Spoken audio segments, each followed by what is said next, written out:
रियासत के वजीर दाखिला जनाब महमूद अली साहब, मंच पर तशरीफ लाए हुए हमारे दूसरे मिनिस्टर्स, एमपीज, एमएलएज, मोअज़्ज़िज़ इमाम साहिबीन, हमारे टर्की और ईरान कॉन्सुलेट के हमारे गेस्ट, भाइयों बहनों, मैं आपको सबको सलाम करता हूं। तेलंगाना रियासत एक 7 साल पहले बहुत ही बेहाल रियासत था। हमारे पास ना पीने को पानी थे, ना बिजली था, ना किसान के लिए पानी दे सकते थे। बेहाल हमारा हालत था।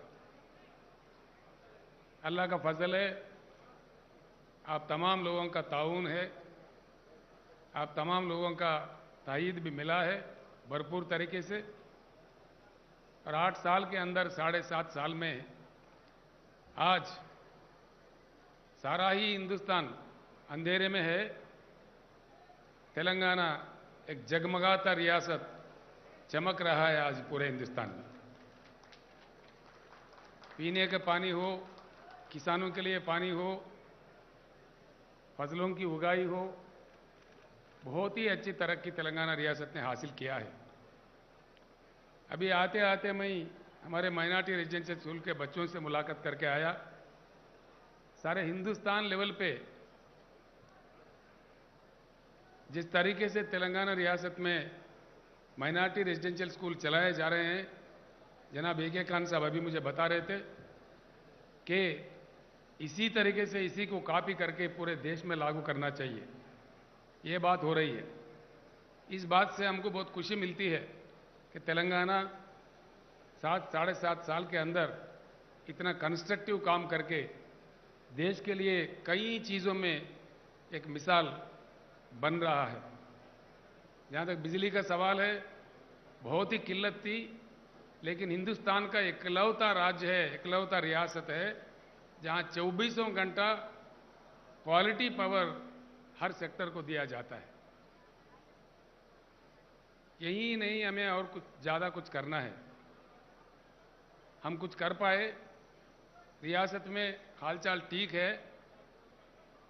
मैं एक बात आपके सामने ज़रूर रखना चाहूँगा कि मरकज़ में ज़रा गड़बड़ है, वहाँ कुछ बीमारी फैली हुई है, उसको ठीक करना है।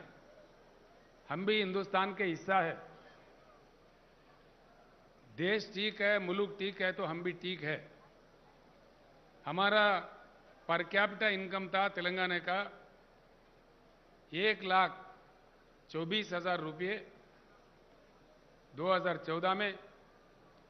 आज हमारा पर कैपिटा इनकम है 2,78,000 रुपीज़। हमारे में आधा परफॉर्मेंस, आधा का काम भी मरकजी सरकार नहीं कर पाया। हमारा GSDP 11.5 लाख करोड़ है, 11.5 लाख करोड़ है। अगर हिंदुस्तान के लेवल के जो मरकजी सरकार होता है वो हमारा बराबर का भी काम करता तो ये 11.5 लाख नहीं 14.5 लाख होना चाहिए था। यानी कि मरकज कमज़ोर है तो हम भी कमज़ोर हो जाएंगे, मरकज़ में गड़बड़ है तो हमारा भी गड़बड़ हो जाएगा। देशवासी होने के नाते हमारा भी फर्ज बनता है, किसी भी तरीके से अगर देश बिगड़ रहा है, देश में बदहाली पैदा किया जा रहा है, खुसूसन किया जा रहा है, उसको रोकना हमारा काम है। देश को किसी भी हालत में खराब नहीं होने देना है। मुझे पूरा आशा है भगवान अल्लाह ताला सबसे ज़्यादा होता है, वो हर चीज़ का गवाह होते हैं। कुछ ताकतें कुछ कर बिगाड़ने के, कुछ गड़बड़ करने के काम करते हैं, इंशाअल्लाह वो कभी कामयाब नहीं होंगे। तोड़ फोड़ना बहुत आसान है, लेकिन किसी चीज़ को तामीर करना बड़ी मुश्किल है। आज बेंगलुरु जैसे सिलिकॉन वैली ऑफ अमेरिका जो कहलाता है, वहाँ किस प्रकार का जहर फैलाया जा रहा है हम देख रहे हैं। ये हर जगह हो रहा है पूरे हिंदुस्तान में। ये अच्छी बात नहीं है। हम लोग साफ कह रहे, पूरी जनता से जनता भी समझने लगे। जो लोग हैं दानिशमंद लोग हैं वो सारे समझने लगे, आगे चल के खुलेआम निकलने वाले हैं। इस प्रकार से देश को फिर से हमको संभालना पड़ेगा। देश का भलाई के लिए सबको कमर कसीटना होगा। इंशाअल्लाह हम भी आप तमाम लोगों के दुआओं से जिस किस्म से हमने तेलंगाना रियासत हासिल किया और इसको इस तरक्की के मंजिल पे पहुंचाया, उसी तरीके से हिंदुस्तान के तरफ भी नज़र करेंगे, इसमें कोई शक की जरूरत नहीं है। इंशाअल्लाह हमारे को अच्छी मुकाम मिलेगी, अच्छी जगह मिलेगी, कुछ हम भी इस देश के लिए काम आ सके। मैं एक ही बात कहना चाहूँगा, फिर से ईद से पहले तो मैं आपसे फिर मिल नहीं पाऊंगा।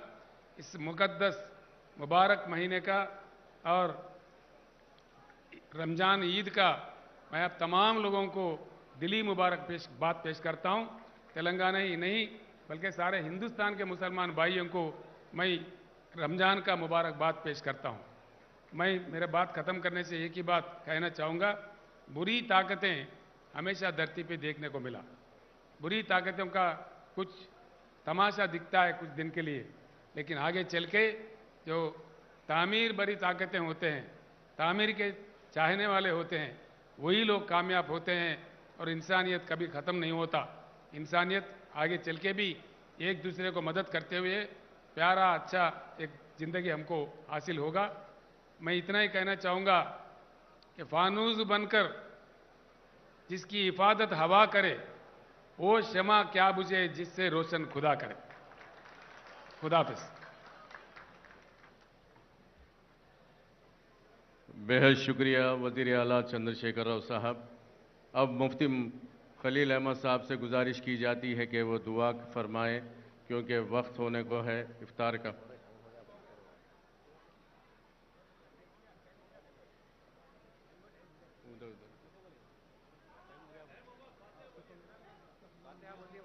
फातिहा।